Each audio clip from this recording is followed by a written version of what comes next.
So he walks me out to the car anyway, gets me out there and says, "You write positive things about white Caucasian Christians, God will bless you. If you write negative things about white Caucasian Christians, God will punish you. If God does not punish you directly, several individuals will do it for him."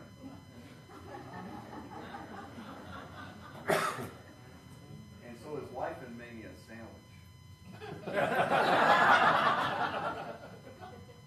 I think you can guess what I did. So Beckwood lived in Tennessee. He got indicted in the case in December of 1990 and fought extradition. But finally wound up in the courtroom in Mississippi. I was in the courtroom, looked across the courtroom, guess who he saw? See that over there? When he dies, he's going to Africa.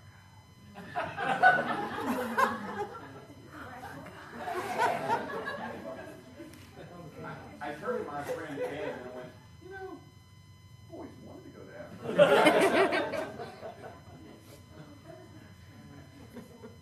Not surprisingly, Byron Gill Beckwith was convicted in that case, February 5th, 1994. And when the word guilty rang out, you hear these waves of joy going down the hall to reach a border full of people, black and white, erupting in cheers. And I just felt chills because I knew this is not the only unpunished killing in the civil rights era. There are many, many. And I realized, maybe this could be the start. The next case, and I'd already been writing about it, involved a guy named Vernon Damer. I don't know if you may not have heard of Vernon Damer. Vernon Damer was an NAACP leader, businessman, farmer, lived in Hattiesburg, Mississippi. For those of you who aren't from around here, it's about an hour and a half south of here. And he was very involved in voting rights. And the Klan didn't like that. Attacked him and his family in the middle of the night, 2 o'clock in the morning, frigid night, January 10th, 1966. The Klan set his house on fire, began firing guns into the house.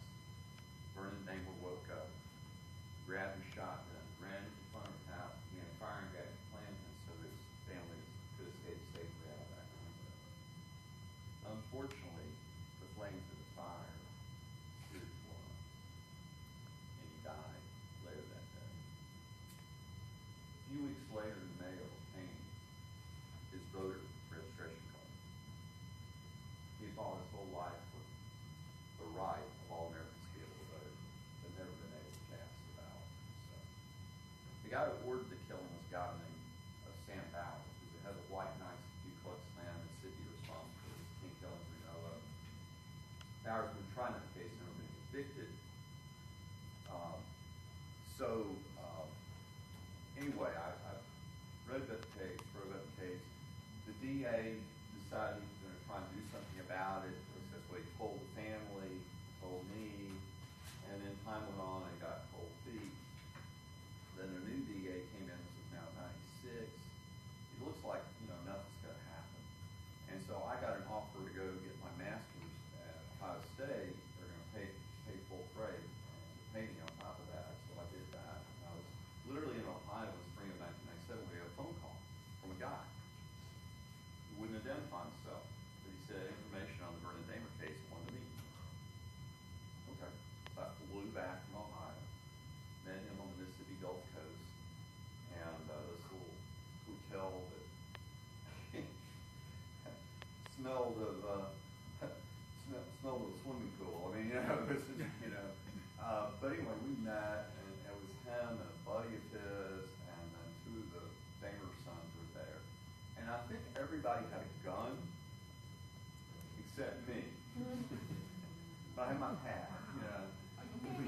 And so we talked, and it turned out this guy's name was Bob Stringer. And Bob had kind of been an errand boy for Sam Bowers. He had been involved in doing things for Bowers. One of the things he did was type up the Klan propaganda guess he was on one of the clans who had a type anyway. But Bob told us he had overheard Sam Bowers give the order to kill Vernon Damon. So he meets with us, and he meets with authorities after he meets with us. Authorities reopen the case. This is now spring of summer of 97. So they reopen the case. The guy who'd been a key witness back in the 60s, and they did have a few trials, but of course it was kind of a joke. The guy got convicted, then got put on parole by the governor, and put on probation, work release, all that kind of stuff. All happened. And so I was kind of investigating how much time each of these guys did. But the guy who did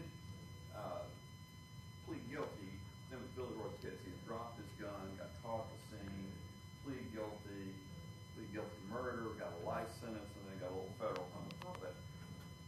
And I always heard that Billy Roy Pitts, the reason I couldn't find a record of his state time was because he'd gone to the Federal Witness Protection Program. So I'm investigating this and talking to the Federal Bureau of Prisons. And I said, now I understand he left federal prison and went in the Witness Protection Program and said, that's impossible. Like, what are you talking about? Like, there was no Federal Witness Protection Program. So what this meant was Billy Roy Pitts had never served a single day of his life sentence in Mississippi. Kind of a big oversight, wouldn't you say? Yeah. Not everybody gets to walk out the door when they get a life sentence, right? So I had no idea where he was, though. So, but there was, this is relatively early days of the internet, actually, 98. And so I got on the internet, there's a site called switchboard.com, and you could just type in the name, kind of take your chances. And so I did. And up at the top, Billy Roy Pitts had his address, Denham Springs, Louisiana, had his telephone number. So I called him. First 20 minutes of the conversation went like this. How'd you find me? How'd you find me? It's on the internet. The internet, I got a listed telephone number. I'm like, guess you have to take it up with them. So as a result of my story about the fact he never served a day of his life sentence, Mississippi authorities issued a warrant for his arrest. He didn't like that. In fact, he ran. And while he was on the run, he sent me this audio cassette in the mail, and I got it and I played it. This is how it began. Jerry, I just thought I'd let you know you've ruined my life. But I promise if I talk to anybody, I'd talk to you. So here's this tape, and